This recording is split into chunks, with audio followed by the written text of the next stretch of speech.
Welcome to learn IQ. এই ভিডিওটি আমি প্রেসি 3, এটা 3 নম্বর প্রেসি। এই ভিডিওটি আমি অলরেডি আগে পাবলিশ করেছিলাম। তো সামহাও আমি তখন চেক করা হয়নি, পরে দেখলাম এটা সাউন্ড ছিল না। তো আমি ভিডিওটি আবার পাবলিশ করছি, হ্যাঁ, রি-আপলোড করার চেষ্টা করছি। এই যে দেখো, এই আমাদের জাতীয় সাহিত্য আমাদের মাতৃভাষা বাংলাতেই হবে। তো এই যে জাতীয় সাহিত্য, এই নিয়ে তোমাদের প্রেসি কিন্তু আসার চান্স খুবই বেশি। মাতৃভাষা, জাতীয় সাহিত্য, এই সমস্ত টপিকগুলো নিয়ে তোমাদের প্রেসি আসার চান্স খুব বেশি। হয়তো এটাই কমন নাও আসতে পারে, কিন্তু এরকম ইম্পর্টেন্ট টপিকগুলোই তোমাদেরকে প্র্যাকটিস করানো হচ্ছে, যাতে তোমরা তোমাদের পরীক্ষায় ভালো ফল করতে পারো। প্র্যাকটিস করলেই তোমাদের ভালো রেজাল্ট হবে, নম্বরটাও ভালো হবে। তো দেখো, এর আগে আমি বলেছি যে কিভাবে প্রেসি রাইটিং করতে হয়। তো এই যে এরকম ফরম্যাটে তোমরা বাড়িতে প্র্যাকটিস করতে পারো। এবং তাছাড়া আরেকটা জিনিস এর মধ্যে এই প্রেসিটাতে দেখতে পাবে যে সাধু থেকে, যদি সাধু ভাষায় থাকে, সেখান থেকে সবসময় চলিত ভাষাতে, হ্যাঁ, যেটা আমাদের লিখিত রূপ, সেই লিখিত রূপে, যেটা আমাদের বর্তমান লিখিত রূপ, অফিসিয়াল যে লিখিত রূপ, সেই লিখিত রূপে তোমাদেরকে ট্রান্সলেশন করতে হবে। এই সাধু থেকে চলিততে তোমাদের কিন্তু পরিবর্তন করতে হবে, তারপরেই তোমরা প্রেসিটা লিখবে। এখানে দেখো, আমাদের জাতীয় সাহিত্য আমাদের মাতৃভাষা বাংলাতেই হইবে, এটা সাধুতে আছে, এটা হবে করতে হবে তোমাদেরকে। তো আমরা ইম্পর্টেন্ট কিছু বিষয়গুলোকে হাইলাইট করি। এই যে জাতীয় জাতীয় সাহিত্যটা আমরা হাইলাইট করলাম, মাতৃভাষা হাইলাইট করলাম। কোনো জাতি কেবল বিদেশি ভাষার চর্চায় কখনো বড় হইতে পারে নাই। ইউরোপ যখন ল্যাটিন ছাড়িয়া দেশি ভাষা ধরিয়াছিল, তখন হইতেই ইউরোপের অন্ধকার যুগের অবসান হইয়া আধুনিক উজ্জ্বল যুগের আরম্ভ হইয়াছে।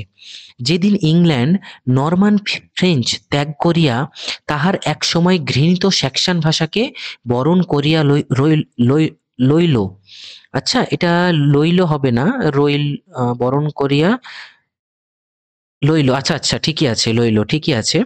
এই যে নরমান ফ্রেঞ্চ, এই নরমান ফ্রেঞ্চ হচ্ছে নর্দার্ন ফ্রেঞ্চের একটা মানে ভাষা, ঠিক আছে? মানে নর্দার্ন মানে নর্দার্ন যে ফ্রান্সের, এটা একটা ভাষা, হ্যাঁ। এটা জাস্ট আমি এমনি লেখালাম, এটা হাইলাইট করার দরকার নেই।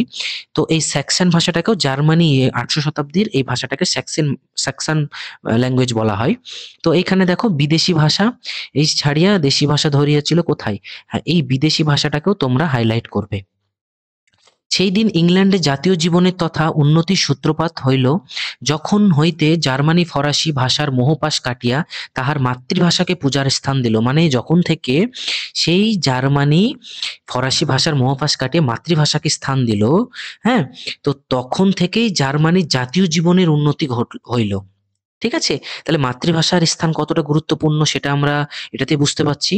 সাহিত্যের একটি শাখা বিদেশি মাটিতে বাঁচিতে পারে, কিন্তু সমগ্র সাহিত্য বিদেশি আবহাওয়ায় বাঁচিতে পারে না। তাহলে এই যে বিদেশি আবহাওয়ায়, এটাতে আমরা হাইলাইট করলাম। সাহিত্য সাধনা হাইলাইট করছি। যদি সম্পূর্ণ করিতে চাও, তবে তোমাকে মাতৃভাষার মধ্য দিয়ে সাহিত্য রচিতে হইবে। এই যে দেখো, কিছু কিছু জিনিস হাইলাইট করে তোমাদেরকে নিজের ভাষায় এটাকে নিয়ে আসতে হবে। এই যে এটা এটা পড়ে তোমাদের কি ধারণা হলো? যে মাতৃভাষার গুরুত্ব, এটা একটা ধারণা। এই থেকে তোমাদের এইসব পয়েন্ট থেকে একটা শিরোনাম তৈরি করতে হবে। দেখো, মাতৃভাষায় জাতীয় সাহিত্য মানে যে কোনো দেশের এটা একটা জাতীয় সাহিত্য, মাতৃভাষায় সেটাই শিরোনাম লেখা হয়েছে। তোমরা অন্য শিরোনামও অ্যাড করতে পারো, যেটা তোমাদের ভালো লাগবে, মনে হবে ভালো, এরকম সহজ সাবলীল ভাষায় লেখার চেষ্টা করবে। দেখো কিভাবে লেখা হয়েছে। মাতৃভাষায় জাতীয় সাহিত্য উন্নতির মূল ভিত্তি। এই যে এখান থেকে মাতৃভাষা বাংলাতেই হবে, কোনো জাতি কেবল বিদেশি ভাষার চর্চায় কখনো বড় হতে পারে না। তার মানে কখনোই বড় হতে পারে না মানে কি, মাতৃভাষায় জাতীয় সাহিত্যের উন্নতির মূল ভিত্তি, এটাই সংক্ষেপে লেখা হয়েছে।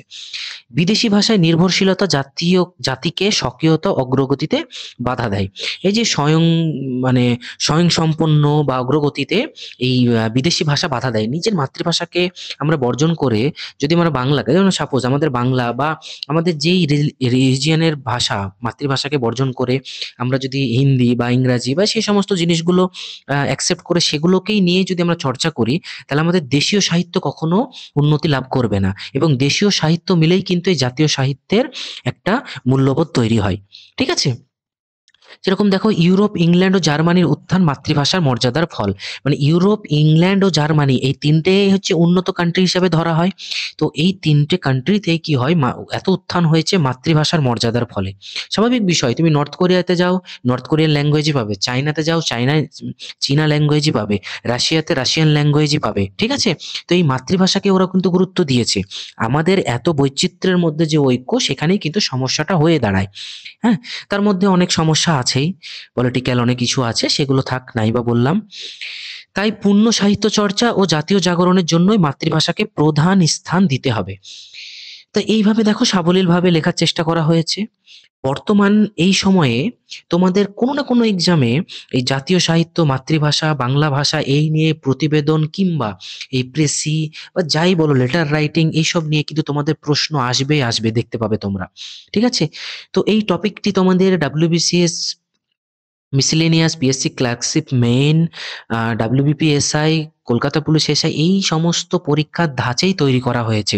তোমরা প্র্যাকটিস করো ভালো করে এবং অপেক্ষা করো, আগামী আরো ভালো ভিডিও আমি নিয়ে আসতে চলেছি। তো ভালো লাগলে অবশ্যই লাইক করো, আমার চ্যানেলটিকে যারা দেখছো নতুন তারা অবশ্যই সাবস্ক্রাইব করো এবং পাশে থেকো। দেখা হচ্ছে নেক্সট ভিডিওতে। Thank you.